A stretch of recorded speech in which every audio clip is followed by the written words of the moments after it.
Morning students, आज हम discuss करेंगे types of chemical reactions. Chemical reactions are of four types.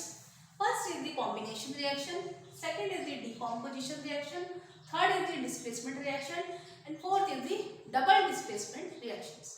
तो student, इस क्लास में हम केवल कॉम्बिनेशन रिएक्शंस को डिस्कस करेंगे और लेटर ऑन क्लासेस में हम रिमेनिंग रिएक्शंस को भी डिस्कस करेंगे।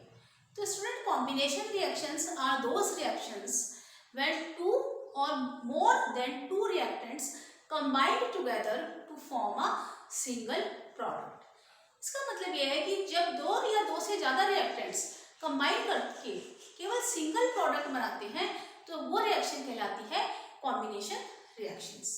फॉर एग्जांपल, मैं आपको इसको समझा के बताती हूँ।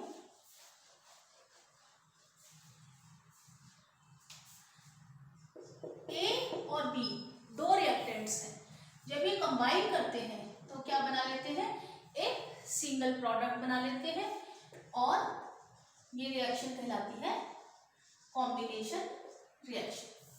इसको हम कहते हैं कॉम्बिनेशन रिएक्शन।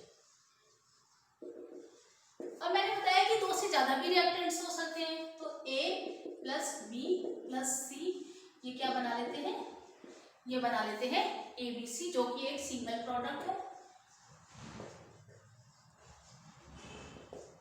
और ये रिएक्शन कहलाती है कॉम्बिनेशन रिएक्शन। इसको हम बहुत सारे एग्जांपल्स के समझेंगे। तो फर्स्ट एग्जांपल है हमारा फॉर्मेशन ऑफ स्लेट लाइन।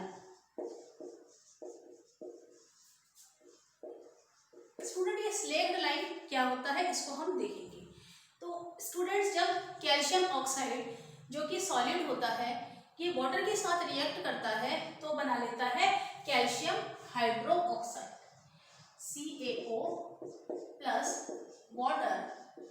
जब ये दोनों रिएक्ट करते हैं तो ये बना लेते हैं CaOH होल ट्वाइस। और इस कैल्शियम हाइड्रोक्साइड को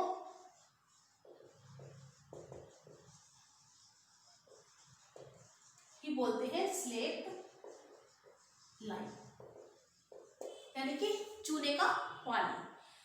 और यहाँ पर जब ये रिएक्शन होती है तो आप देख रहे होंगे कि बीकर में से हीट इवॉल्व हो रही है, यहाँ पर हीट भी इवॉल्व होती है। तो स्टूडेंट, इस रिएक्शन को हम एक्सोथर्मिक रिएक्शन कहते हैं, जिनमें हीट इवॉल्व होती है। तो ये रिएक्शन है एक exothermic reaction. The reactions in which the formation of product is with release of heat is known as the exothermic reaction। यानी कि जब रिएक्टेंट्स रिएक्ट करते हैं और प्रोडक्ट बनता है और उनके साथ हीट भी रिलीज होती है तो उस रिएक्शन को क्या कहते हैं, एक्सोथर्मिक रिएक्शन कहते हैं। और यहाँ पे a lot of amount of heat is evolving। तो स्टूडेंट, ये जो आपका स्लेट लाइन बनता है, ये जो स्लेट लाइन है इसका यूज क्या होता है, it is used for white washing wall. यानी कि जो आप वॉल की वाइट वॉशिंग करते हैं वो इसी चूने के पानी से या स्लेट लाइन से करते हैं। और स्टूडेंट, यहाँ पे एक और बात मैं आपको बताना चाहूंगी, जो आपका ये होता है कैल्शियम ऑक्साइड, कैल्शियम ऑक्साइड को हम बोलते हैं क्विक लाइन, ठीक है। और ये जो कैल्शियम हाइड्रोक्साइड बनता है ये बनता है एक्वस स्टेट में, ठीक है। यानी कि एक्वस का कहने का मतलब ये हुआ कि ये वाटर के साथ मिक्स होता है, वाटर के साथ इसका एक्वस सॉल्यूशन बनता है कैल्शियम हाइड्रोक्साइड का। अब स्टूडेंट, एक इसमें और इम्पोर्टेंट चीज है जो मैं आपको बताऊंगी।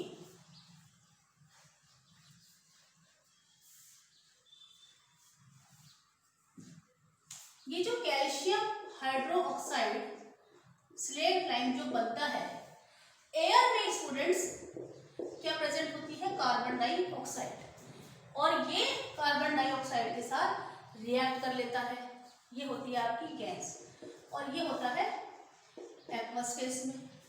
जब ये कार्बन डाइऑक्साइड के साथ रिएक्ट करता है तो ये बना लेता है कैल्शियम कार्बोनेट। इसका नाम है कैल्शियम कार्बोनेट। और ये होता है सॉलिड, और यहाँ पर आपको वाटर भी मिलता है। ठीक है, तो ये जो कैल्शियम कार्बोनेट होता है ये किसका फार्मूला होता है? ये फार्मूला होता है मार्बल का।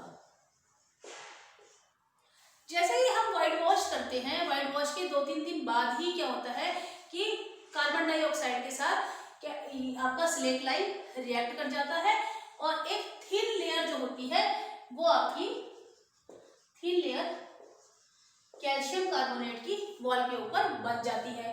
और ये क्या प्रोवाइड कराती है? ये वॉल को एक शाइन प्रोवाइड कराती है, एक शाइनी फिनिश जो होती है, शाइनी फिनिश जो वॉल में आती है वो कैल्शियम कार्बोनेट की वजह से ही आती है। तो स्टूडेंट ये तो था पूरा एग्जाम्पल आपका कि फॉर्मेशन कैसे होती है स्लेट लाइम की, और जो स्लेट लाइम होता है उसका यूज कहाँ पर होता है। If we consider the other examples of combination reactions, the other examples are, the second example is combination reaction का जो सेकंड एग्जाम्पल है वो आपका है बर्निंग ऑफ कोल। ठीक है, यानी कि कार्बन जो होता है वो होता है सॉलिड, जब वो ऑक्सीजन गैस के साथ बर्न करता है तो क्या बना लेता है? CO2 बना लेता है, गैस होती है CO2। तो यहाँ पर क्या हुआ? एक रिएक्टेंट था आपका कार्बन और दूसरा रिएक्टेंट था ऑक्सीजन। जब इन दोनों रिएक्टेंट्स ने कंबाइन किया तो क्या बना लिया? एक सिंगल प्रोडक्ट बना लेते हैं। तो ये कौन सी रिएक्शन हुई? ये हुई आपकी कॉम्बिनेशन रिएक्शन। अगर हम थर्ड एग्जांपल देखें तो थर्ड एग्जांपल कौन सा है?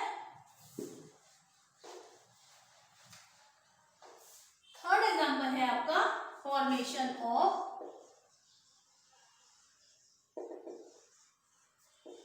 वाटर। हाइड्रोजन गैस जब ऑक्सीजन गैस के साथ रिएक्ट करती है तो क्या बना लेती है? H2O बना लेती है, और ये होता है लिक्विड। हम इस रिएक्शन को चाहे तो बैलेंस भी कर सकते हैं। यहाँ पे ऑक्सीजन के कितने एटम्स हैं?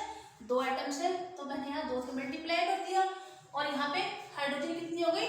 2 2 जा 4 हो गई, तो मैंने यहाँ पे भी 2 से मल्टीप्लाई कर दिया। तो ये रिएक्शन हमारी हो गई balance reaction for the formation of water. तो यहाँ पे स्टूडेंट एक रिएक्टेंट है हाइड्रोजन और दूसरा रिएक्टेंट है ऑक्सीजन, और जब ये दोनों रिएक्ट करते हैं तो क्या बना लेते हैं? एक सिंगल प्रोडक्ट बना लेते हैं जिसको बोलते हैं वाटर, और ये बनता है लिक्विड स्टेट में। ठीक है, तो ये रिएक्शन कैसी हुई? Combination reaction. एक और रिएक्शन मैं आप लोगों को बताती हूँ।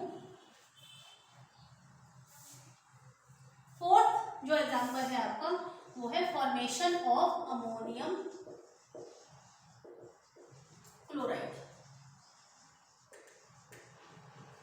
तो स्टूडेंट्स एक अमोनिया आपका एक रिएक्टेंट है जिसका फॉर्मूला होता है NH3। अमोनिया जब HCl के साथ हाइड्रोजन क्लोराइड के साथ रिएक्ट करता है तो बना लेता है NH4Cl, इसी को बोलते हैं अमोनियम क्लोराइड। तो ये एक आपका रिएक्टेंट है अमोनिया, एक ये रिएक्टेंट है आपका, सेकंड रिएक्टेंट है आपका HCl, जो दोनों कंबाइन करते हैं तो क्या बना लेते हैं? एक सिंगल प्रोडक्ट बना लेते हैं। तो ये किस टाइप की रिएक्शन हुई? ये भी हुई कॉम्बिनेशन रिएक्शन। इसी तरह से स्टूडेंट और भी बहुत सारे एग्जांपल्स होते हैं कॉम्बिनेशन रिएक्शन के, जैसे सल्फर है, जब सल्फर ऑक्सीजन के साथ रिएक्ट करती है तो क्या बना लेती है? Sulphur dioxide. यहाँ पर भी कितने रिएक्टेंट्स हैं आपके पास? यहाँ पर भी 2 रिएक्टेंट्स हैं और एक सिंगल प्रोडक्ट हमें मिलता है। तो these are the examples of combination reactions. एक बात मैंने आप लोगों को और बताई कि यहाँ पर हीट इवॉल्व होती है, ऐसी और भी बहुत सारी रिएक्शंस होती हैं जहाँ पर हीट इवॉल्व होती है और वो कहलाती है एक्सोथर्मिक रिएक्शन। तो वो कौन कौन सी रिएक्शंस होती है? एक तो आपकी होती है स्टूडेंट एक्सोथर्मिक रिएक्शंस के एग्जांपल्स मैं आपको बता देती हूँ। Exothermic reactions. एक तो होती है रेस्पिरेशन रिएक्शन। तो स्टूडेंट, जब मैंने आपको रेस्पिरेशन रिएक्शन पढ़ाई थी तो वहां पे बताया था कि वहां पे एनर्जी जो है वो रिलीज हो रही थी। तो जो वो एनर्जी थी वो किस फॉर्म में होती है? हीट की फॉर्म में रिलीज होती है। और जो वो एनर्जी होती है वो हमारे डेली वर्क करने के लिए हमें रिक्वायर्ड होती है और हम वहाँ पे उसको यूटिलाइज कर लेते हैं अपने डेली कामों को करने के लिए। इसी तरह से सेकेंड रिएक्शन होती है जहाँ पर हीट इवॉल्व होती है और वो कौन सी होती है? बर्निंग और नेचुरल गैस।